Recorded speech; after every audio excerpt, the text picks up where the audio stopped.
तुमचं हॉटेल असेल, रेस्टॉरंट असेल, कॅन्टीन, बेकरी, स्वीट मार्ट किंवा कोणताही खाद्यपदार्थ व्यवसाय असेल, मेस असेल, मग हा व्हिडिओ तुमच्यासाठी अत्यंत महत्त्वाचा आहे। महाराष्ट्र शासनाच्या अन्न व औषध प्रशासन विभागाने खाद्य व्यावसायिकांसाठी नवीन आणि कडक नियम हे लागू केलेले आहेत। या नियमांचं पालन न केल्यास दंड किंवा आपल्या दुकानाचा, हॉटेलचा परवाना सुद्धा रद्द होऊ शकतो। व्यावसायिकावरती दंडात्मक आणि गरज पडल्यास जेलची सुद्धा कारवाई होऊ शकते। त्यामुळे हा व्हिडिओ शेवटपर्यंत पहा आणि सर्व नियम हे समजून आणि त्याची अंमलबजावणी करायला शिकून घ्या। नमस्कार मित्रांनो, मी राहुल कदम आपल्या सर्वांचं माहिती असायलाच हवी या युट्यूब चॅनल वरती सहर्ष स्वागत करीत आहे।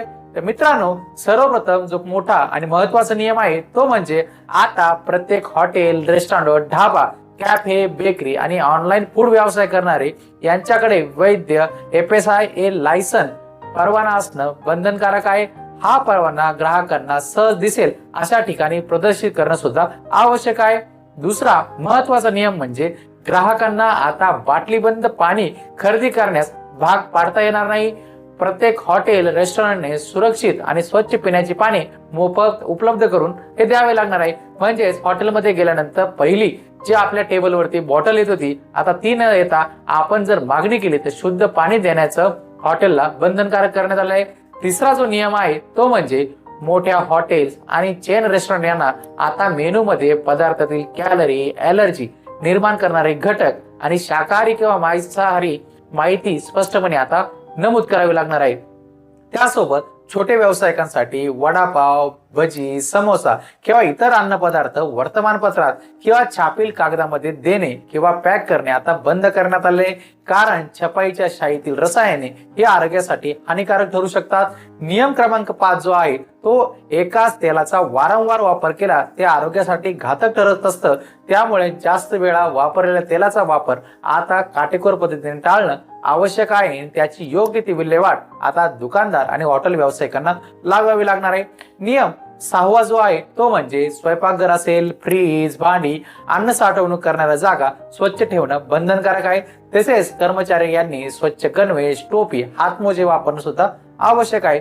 महत्वाचा नियम 7वा जो आहे तो म्हणजे मोठ्या फूड व्यवसायांना फूड सेफ्टी मॅनेजमेंट सिस्टम म्हणजेच FSMS लागू करण्याचे निर्देश देण्यात आलेले आहेत। त्यामुळे अन्न उत्पादनापासून ग्राहकांपर्यंत संपूर्ण प्रक्रिया ही ट्रॅक करता येईल। त्यानुसारच जो महत्वाचा शेवटचा 8वा जो नियम आहे तो आता आपण समजून घेऊया। आता वर्षभरात नियमित तपासण्या केल्या जाणार आहेत। नियमांचे उल्लंघन करणाऱ्या व्यवसायावरती त्वरित कारवाई सुद्धा केली जाणार आहे। मित्रांनो, जर तुम्हाला हॉटेल, रेस्टॉरंट आणि खाद्य व्यवसायासाठी लागू झालेले सर्व नवीन नियमांची PDF, चेकलिस्ट आवश्यक असेल तर कागदपत्रांची यादी आपल्याला हवी असेल तर कमेंट बॉक्स मध्ये हॉटेल या, मी आपल्याला संपूर्ण यादी ही पाठवेल। व्हिडिओ उपयुक्त वाटला असेल तर लाईक करा। इतर हॉटेल, रेस्टॉरंट मालकांपर्यंत नक्कीच हा व्हिडिओ शेअर करा। अशाच महत्त्वाच्या सरकारी अपडेटसाठी आपल्या माहिती असायलाच हवी या चॅनलला सबस्क्राईब करायला विसरू नका। फेसबुक वरती हा व्हिडिओ जर पाहत असाल तर तेथेही आपलं चॅनल फॉलो करा। एक छोटासा नियमभंग तुमच्या व्यवसायाला लाखोचा फटका देऊ शकतो। त्यामुळे नियम जाणून घ्या आणि सुरक्षितपणे व्यवसाय करा।